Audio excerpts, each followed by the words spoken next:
Nossa formulinha, vamos aos fatos primeiro, a gente vem logo para a conversa. O governo quer rever o papel da Agência Nacional de Águas e Saneamento.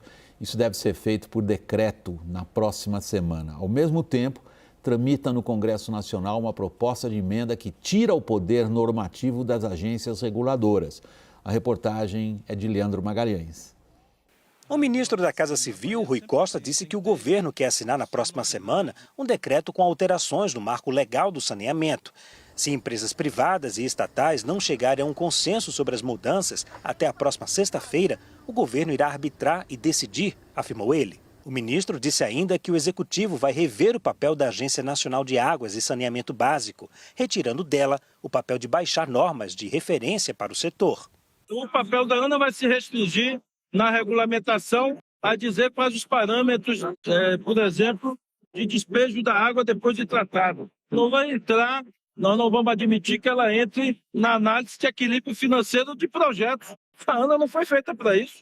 Enquanto se discute o papel da ANA, uma emenda apresentada pelo deputado Danilo Forte e que tramita atualmente no Congresso, propõe transferir boa parte do poder decisório das agências reguladoras federais para conselhos formados por representantes de ministérios, dos consumidores, de empresas, da academia e organizações da sociedade civil. Associações de setores ligados à infraestrutura alertam que a emenda incluída no projeto de lei, que institui uma nova estrutura para o Poder Federal, na prática reduz e enfraquece o papel das agências reguladoras. Pelo texto, a edição de atos normativos relacionados às agências passaria a ser competência desses conselhos, vinculados aos órgãos políticos, gerando o risco de politização das agências. A medida, caso aprovada, afetará 11 agências reguladoras. Danilo Forte diz que a intenção é criar instâncias superiores que fiscalizem a atuação das agências. As agências precisam de órgãos de supervisão externa. Sua autonomia deve ser mantida e seus conselheiros devem ter independência, mas tudo isso deve servir aos interesses da população e não das empresas reguladas. A proposta de emenda conta com o apadrinhamento do presidente da Câmara, o deputado Arthur Lira, e de parte do PT, que demonstra incômodo com o poder decisório das agências. Antes da gente ir para a conversa, eu vou passar a bola para o Daniel, lá em Brasília. O Daniel preparou um material ilustrativo para que vocês que estão nos acompanhando tenham uma ideia do que é que se pretende revisar. Daniel, contigo. Isso mesmo, William. A gente separou aqui alguns casos de projetos de lei que estão em tramitação atualmente no Congresso Nacional e que, na visão dos investidores privados, colocam em xeque um pouco da segurança jurídica e da previsibilidade regulatória. Vamos mostrar essas artes? Primeiro, a gente separou a Lei das Estatais, que é uma lei de 2016 e foi sancionada no rastro daqueles casos de corrupção em empresas controladas pelo governo. Ela fixa critérios mais rígidos para a escolha dos integrantes de diretorias e dos conselhos de administração das companhias. Hoje é preciso comprovar experiência e os dirigentes de partidos políticos, sindicalistas, os próprios ex-secretários e ex-ministros têm que cumprir uma quarentena de 36 meses. Pelo projeto já aprovado na Câmara, agora no Senado, não há mais necessidade de quarentena. Mas a gente tem mais. Nas PPPs e concessões, é um projeto de lei que traz, em tese, melhorias para os contratos de concessões e parcerias públicos-privadas. É uma lei bem avaliada pelo mercado, a gente pode dizer, mas também causa certo frisson. Por quê? Porque, bem ou mal, o Brasil já tem quase 30 anos de experiência nos contratos de concessão. E aí o que dizem as empresas? Que a lei existente pode até ter um botox, mas não uma cirurgia de mudança de sexo, porque isso vai acabar trazendo mais insegurança jurídica para esses contratos. Vamos lá. E aí a gente chega na Lei do Saneamento Básico. Esse marco legal foi sancionado em 2020, é tido como um dos grandes avanços na agenda econômica do ex-presidente Jair Bolsonaro, porque o Brasil hoje tem quase metade da população ainda sem acesso a esgotamento sanitário.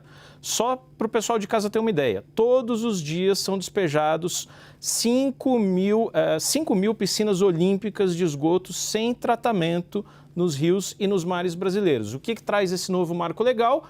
É uma participação maior do setor privado nas concessões de saneamento de água e esgoto. O que o governo Lula está discutindo agora, como foi apresentado pelo repórter Magalhães, é um tapa, um ajuste nesse marco legal, dando mais flexibilidade, dando mais prazo para aqueles municípios que ainda não cumpriram as etapas exigidas pelo marco legal. Natália, assim como o nosso público, nós deixamos você sentada aí assistindo esse arrazoado, digamos, esse elenco de medidas que compõem, na nossa interpretação dos fatos, nós estamos falando até agora de fatos, agora vamos começar a interpretá-los. Até aqui os fatos que a gente colocou, a sua apreciação é do nosso público, evidenciam uma revisão, particularmente num setor muito sensível que é o seu, o setor que você aqui representa. Você representa os principais grupos de investidores em infraestrutura do país, o Move Infra. Qual é a sua avaliação do que você acabou de ouvir? O governo está conseguindo atrair o seu setor para investimentos em infraestrutura ou está assustando? William, esse setor, por exemplo, que eu represento, ele tem contratado agora, nos próximos 5 anos, 78 bilhões de investimentos. E tem apetite para mais. São grandes grupos, só que contratos de infraestrutura são contratos geralmente de longo prazo, de 20, 30, 40 anos. E contratos de longo prazo, eles precisam de previsibilidade e estabilidade regulatória. É isso que faz toda a diferença para a gente na hora da decisão para o investimento. A gente ter um marco estável. Então, assim, além das mudanças, como a gente faz as mudanças é super importante. Então, a gente sempre precisa de aperfeiçoamentos, não é sobre isso que a gente está falando, de que o marco legal precisa durar eternamente, né? A gente tem a lei de concessões, que é uma das leis em discussão que o Daniel trouxe, que já tem mais de 30 anos. E a gente sabe que precisa de melhorias, mas tem que ser feito com discussão com a sociedade civil, tem que ser feito às claras e tem que trazer previsibilidade. Eu vou insistir ainda mais um pouquinho, mas queria primeiro passar a palavra aos meus colegas, a Raquel. William, eu acho que o que o Daniel traz para nós é uma tendência preocupante e se a gente juntar com, por exemplo, toda a discussão de autonomia do Banco Central, é uma tendência preocupante de revisão de alguns avanços institucionais importantes que o Brasil teve nos últimos anos. E que vieram pelo Congresso.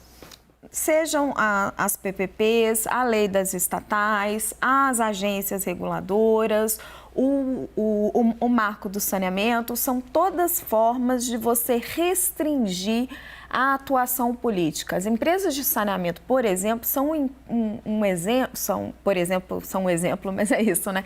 As empresas de saneamento são um exemplo de influência política muito grande dos governadores. Por que tem uma resistência dos governadores? Porque elas chegam em cada município. Elas são um instrumento político muito valioso. Então, existe essa resistência, é uma resistência à qual o ministro Rui Costa está dando voz. E isso acontece a mesma coisa na lei das estatais. Na lei das estatais foi uma tentativa de retirar o poder político das estatais. E os políticos estão fazendo um movimento para retomar o poder dentro das estatais. As agências reguladoras, exatamente o mesmo processo. Em 2019 teve uma mudança na lei das agências reguladoras, Daniel pode me ajudar com isso. O presidente Jair Bolsonaro vetou alguns instrumentos que eram importantes e os políticos foram ganhando espaço. As indicações políticas estão cada vez mais intensas nas agências reguladoras. Mas aí qual é a resposta? A resposta é tornar as agências mais técnicas, não criar uma comissão externa ainda mais política por cima das agências. Então, é um embate entre o sistema político e uma proteção institucional que se criou no Brasil. A gente teve um avanço institucional e agora a gente está vendo um retrocesso político. Daniel, não sei se você quer se dirigir a Natália, senão eu gostaria de prosseguir, posso? Claro.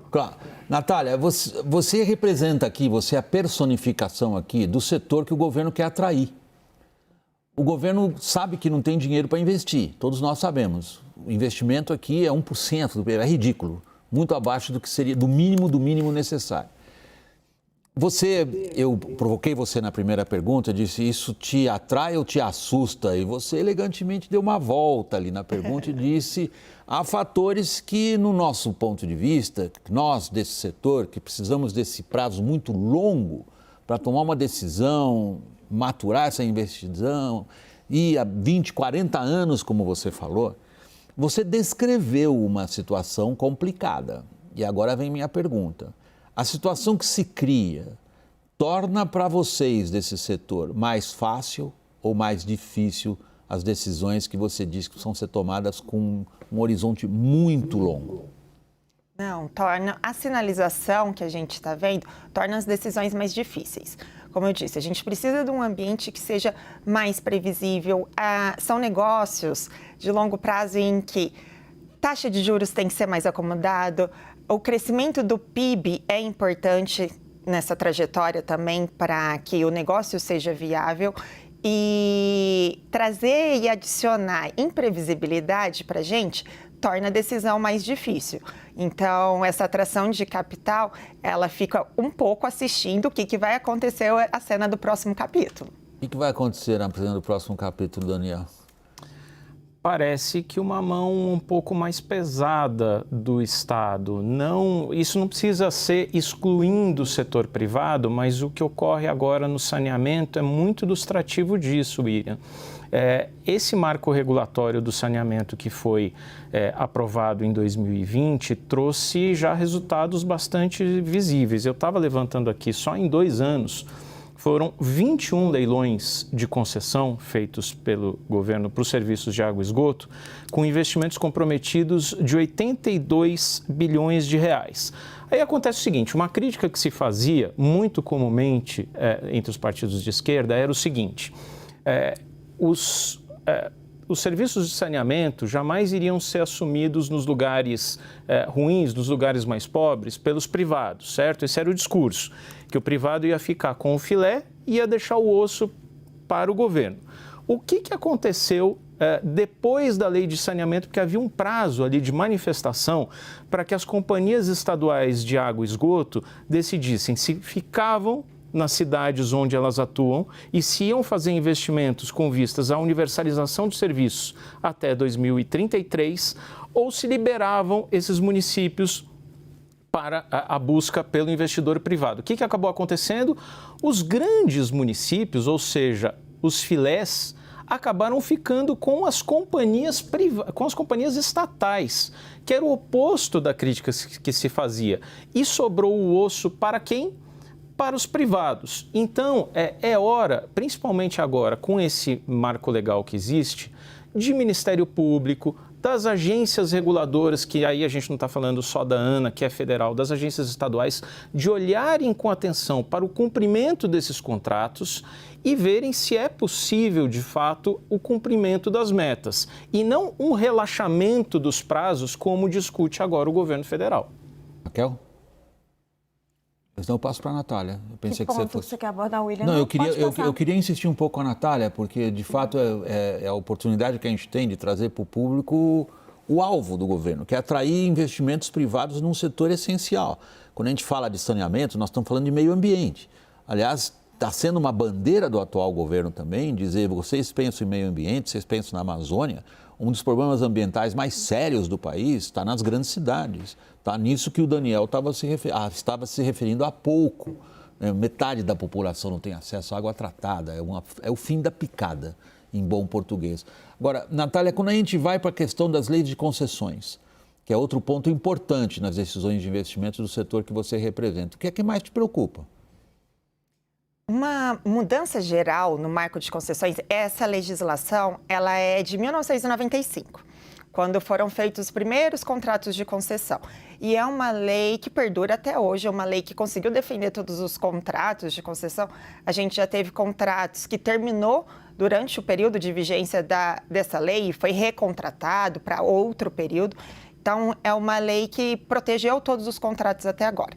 Ela tem oportunidades de melhorias, inclusive a gente acredita em pontos de oportunidades de melhorias, mas não uma grande mudança.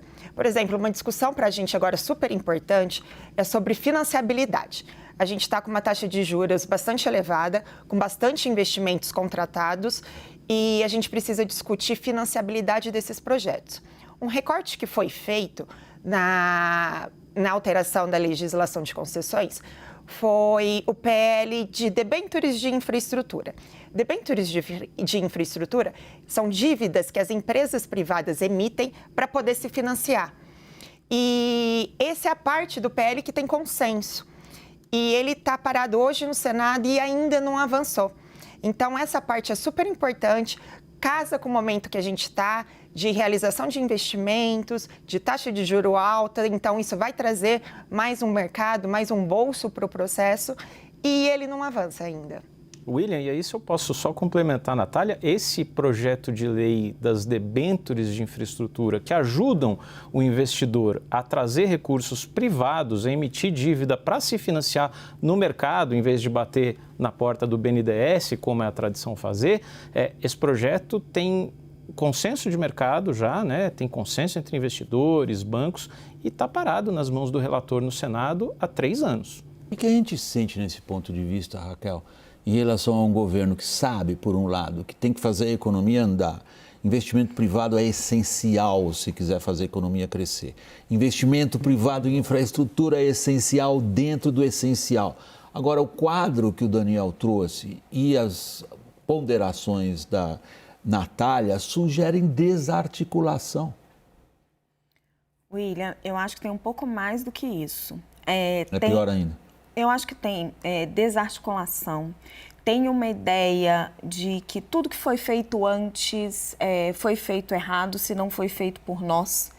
Então, uma ideia de que é preciso mudar e alterar regras que não foram construídas pelo Partido dos Trabalhadores ou durante os governos Lula e Dilma. E muitas dessas regras foram feitas no governo Temer, que o Lula já disse várias vezes que considera golpista, e o marco do saneamento no governo Jair Bolsonaro. Então, assim, existe uma resistência política e uma dificuldade do atual governo de reconhecer o que vem de bom dos seus antecessores. É a tal ideia sempre da herança maldita.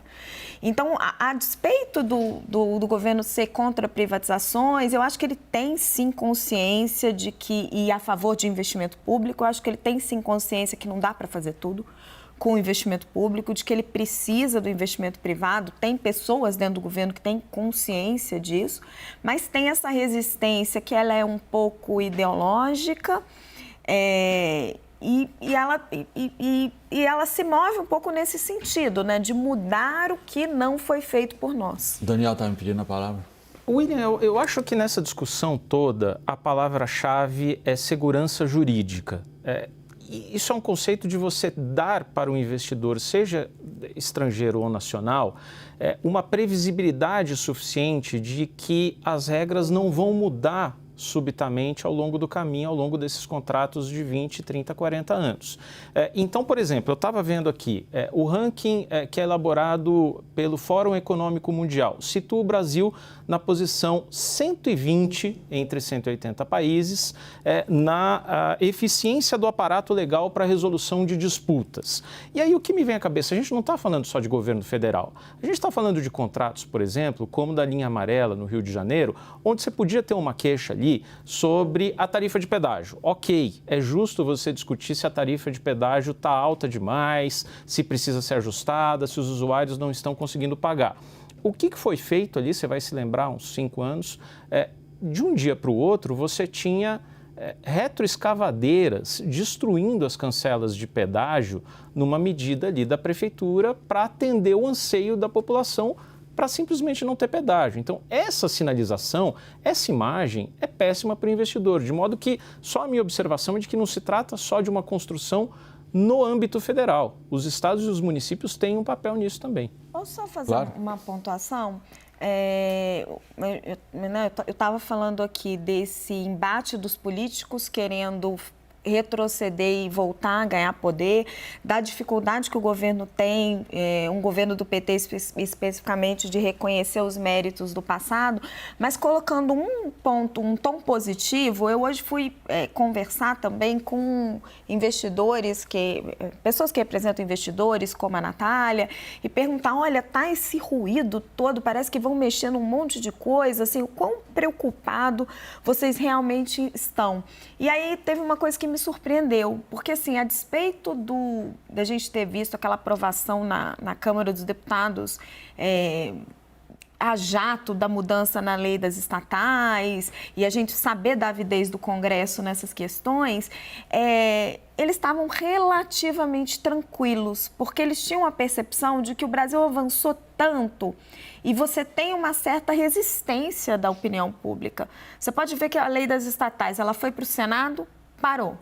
Aí o governo voltou a discutir isso, está fazendo projeto dentro da Casa Civil, mas está cheio de questões, tem reforma tributária para votar, tem arcabouço fiscal, é um tema que desporta muita polêmica, muita influência da opinião pública, não consegue mexer para mudar. É um bom ponto político que você está levantando para a Natália. O que eles colocavam para mim é o seguinte, olha, tem muito ruído, assim a gente tem um Congresso muito sensível a pressões políticas, mas, por exemplo, se a emenda do deputado Danilo Forte, se o Congresso resolver tratorar isso daí, a resistência do setor privado, que tem sim um peso no Congresso, vai ser também muito forte. É por aí exatamente que eu ia.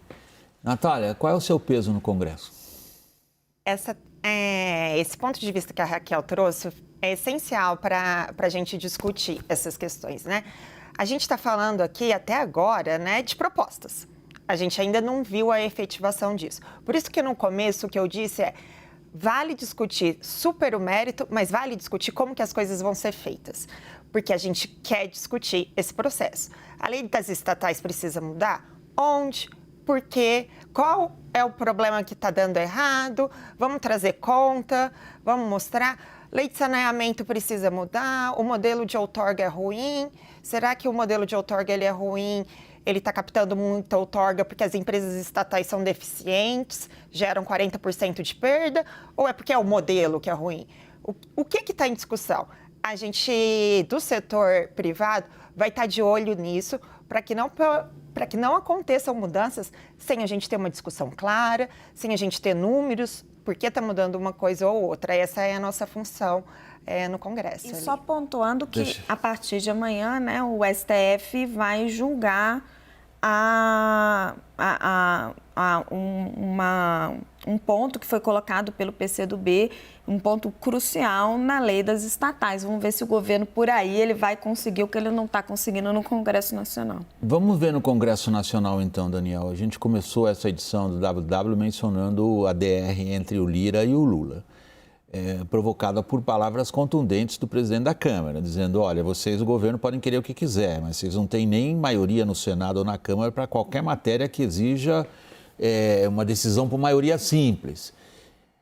O que desse conjunto de propostas, inclusive deve ser a preocupação da Natália também, você vê como factível por passar nesse Congresso no qual o Lira tem uma posição tão predominante, ou se no detalhe a discussão faz aquilo que parece ser por parte do Centrão uma resistência, na verdade um convite a negociar?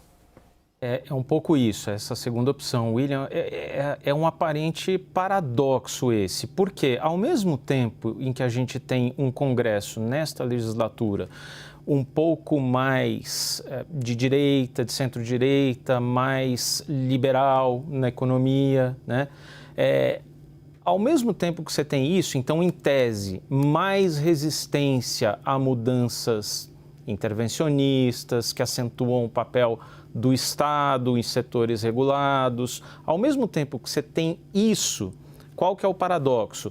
Existem setores, interesses específicos ali, de blocos de deputados que podem fazer justamente esse tipo de legislação passar. Porque quando a gente fala, por exemplo, em saneamento, a gente está falando principalmente de companhias estaduais, e aí cada deputado tem interesse no seu estado, na sua negociação, em olhar o interesse daquela companhia especificamente. Então ele pode contrariar o interesse, mesmo sendo em tese da bancada governista, ele pode contrariar o governo nisso.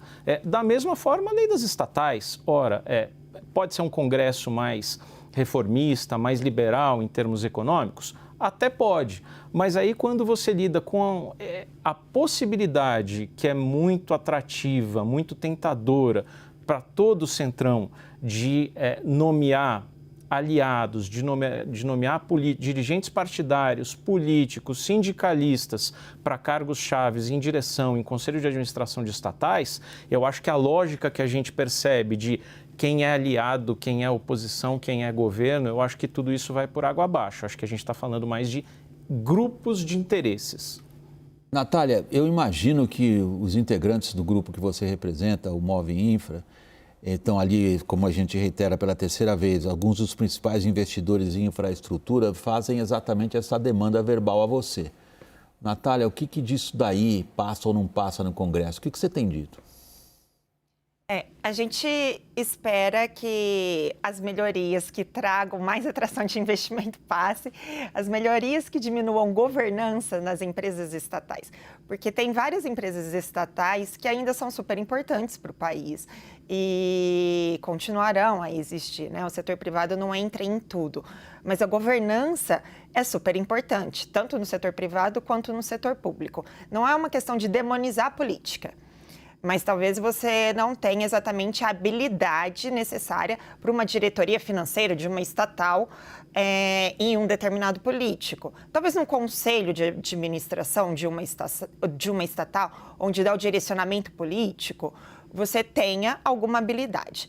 Então, esse peso que vai ter que ser feito nessa discussão. Lei de PPPs. É super importante alguns avanços, como eu disse, da debêntures de infraestrutura.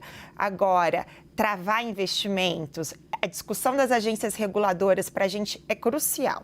Se a gente está falando de contratos de 30 e 40 anos, a gente tem que ter agências reguladoras fortes, que garantam uma boa regulação e uma boa fiscalização do contrato. Tirar poder da agência reguladora é, com certeza, minimizar investimento, é com certeza assustar o investidor. Natália, aí só eu vou insistir nesse ponto das agências reguladoras. Uma das críticas que os parlamentares interessados em alterar a forma como elas funcionam e colocar por cima delas um órgão supervisor ou como queiram chamar, uma das críticas mais reiteradas é que elas não conseguiram cumprir sua função. Você concorda? Eu discordo. Eu acho que elas têm muito a evoluir, é um modelo que está em evolução, mas a gente tem contratos de concessão com mais de 30 anos de exemplo, em que eles conseguiram ser cumpridos, terminaram os investimentos que estavam programados para os usuários daquele serviço, o investidor conseguiu tirar sua rentabilidade, que era o objetivo do investidor, e isso tudo transcorreu de maneira não simples, principalmente porque foram os primeiros contratos onde ainda o arcabouço judicial ainda não entendia o papel da agência reguladora, o Ministério Público às vezes não entendia o papel da agência reguladora. Hoje a gente tem um modelo super bem estabelecido no Brasil, com várias práticas regulatórias premiadas mundialmente, e mudar esse modelo, na minha visão, é um erro. Natália Marcassa, ex-secretária do Ministério da Infraestrutura, hoje ela é CEO do Move Infra. Nosso boa noite, muito obrigado pela sua participação aí no estúdio em Brasília dessa roda do WW, Natália. Um prazer, obrigada.